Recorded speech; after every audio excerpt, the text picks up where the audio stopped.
എല്ലാ മാതാപിതാക്കൾക്കും പ്രിയപ്പെട്ട കുഞ്ഞുങ്ങൾക്കും എൻ്റെ സ്നേഹവന്ദനം.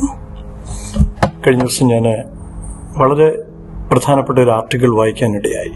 അതിലിപ്രകാരം എഴുതിയിരുന്നു: മാതാപിതാക്കളും അധ്യാപകരും കുട്ടികൾ ഒരു പ്രായം കഴിയുമ്പോൾ അവരുടെ മേൽ ഒരു പ്രത്യേക ടാർഗറ്റ് കൊടുക്കും. നീ ഡോക്ടർ ആവണം, അല്ലെങ്കിൽ നീ എഞ്ചിനീയർ ആവണം, അല്ലെങ്കിൽ മറ്റെന്തെങ്കിലും പ്രൊഫഷൻ.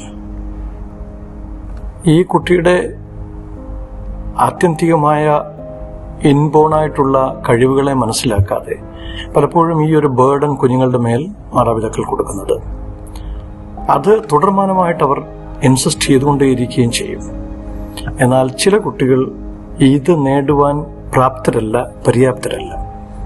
അത് മനസ്സിലാക്കാതെ പേരൻസ് തുടർമാനമായി, അധ്യാപകർ തുടർമാനമായി ആ ഒരു വിഷയത്തിൽ അവരെ വല്ലാതെ പ്രഷറൈസ് ചെയ്തുകൊണ്ടിരുന്നാൽ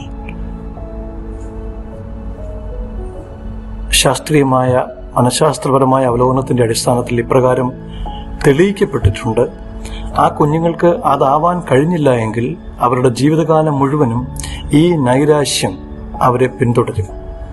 അതവരുടെ തുടർമാനമായ ജീവിതത്തെ ബാധിക്കുകയും അവർക്ക് ഡിപ്രഷൻ, സ്ട്രെസ്, മറ്റു മുതലായ പ്രശ്നങ്ങളുണ്ടായി വലിയ പ്രശ്നങ്ങളിലേക്ക് പോകുവാൻ സാധ്യതകളുമുണ്ട്. അതുകൊണ്ട് പ്രിയപ്പെട്ട മാതാപിതാക്കളും അധ്യാപകരും നമ്മുടെ കുട്ടികളുടെ അവർക്ക് ദൈവം നൽകിയിരിക്കുന്ന ഇൻബോൺ ടാലൻസിനെ മനസ്സിലാക്കി സമയാസമയങ്ങളിലുള്ള അസസ്മെന്റിലൂടെ കുട്ടികളുടെ കഴിവുകൾ എന്താണെന്ന് ബോധ്യപ്പെട്ടതിനു ശേഷം അത് തിരഞ്ഞെടുക്കുവാനുള്ള സ്വാതന്ത്ര്യം അവർക്ക് നൽകുകയും അതിനുവേണ്ട ഉപദേശങ്ങൾ നൽകി അവരെ സഹായിക്കുകയും ആണെന്ന് മാതാപിതാക്കളും അധ്യാപകരും ചെയ്യേണ്ടത്. തീർച്ചയായിട്ടും അങ്ങനെയല്ലേ വേണ്ടത്. നമ്മുടെ കുഞ്ഞുങ്ങളിൽ അന്തർലീനമായിരിക്കുന്ന കഴിവുകളുണ്ട്.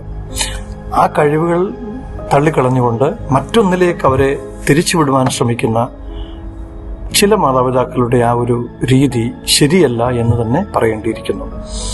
അതുകൊണ്ട് മാതാപിതാക്കളും അധ്യാപകരും ഈ കാര്യത്തിൽ വളരെ ശ്രദ്ധിക്കണം. നമ്മുടെ കുഞ്ഞുങ്ങൾക്ക് ഏറ്റവും നല്ലത് തിരഞ്ഞെടുക്കുവാനുള്ള ഗൈഡൻസ് നമ്മൾ തീർച്ചയായിട്ടും നൽകണം. അതിനുള്ള വഴികൾ അവരെ കാണിച്ചു കൊടുക്കണം. എന്നാൽ അത് വല്ലാത്ത ഒരു സ്ട്രെസ്സും പ്രഷറും അവരുടെ ജീവിതത്തിൽ വരാനായിട്ട് പാടില്ല. അതവരെ വല്ലാതെ ബാധിക്കുകയും അവരുടെ ഭാവി ജീവിതത്തെ തന്നെ അത് അപകടത്തിലാക്കുകയും ചെയ്യും. നമ്മുടെ കുഞ്ഞുങ്ങൾക്ക് ദൈവം കൊടുത്ത എല്ലാ താലന്തുകളും ഏറ്റവും ഉചിതമാവണ്ണം ഉപയോഗിച്ച് ഏറ്റവും നല്ല നിലയിൽ അവർ ഭാവിയിൽ എത്തിച്ചേരുവാൻ വേണ്ടി നമുക്ക് പ്രാർത്ഥിക്കാം. തീർച്ചയായിട്ടും അവർക്ക് ഉന്നതമായ ഭാവി ഉണ്ടാകും എന്നുള്ളതിന് സംശയമില്ല. നമ്മുടെ പരിശ്രമം, നമ്മുടെ പ്രാർത്ഥന അവർക്കത് അനുഗ്രഹമായി തീരും. God bless you all.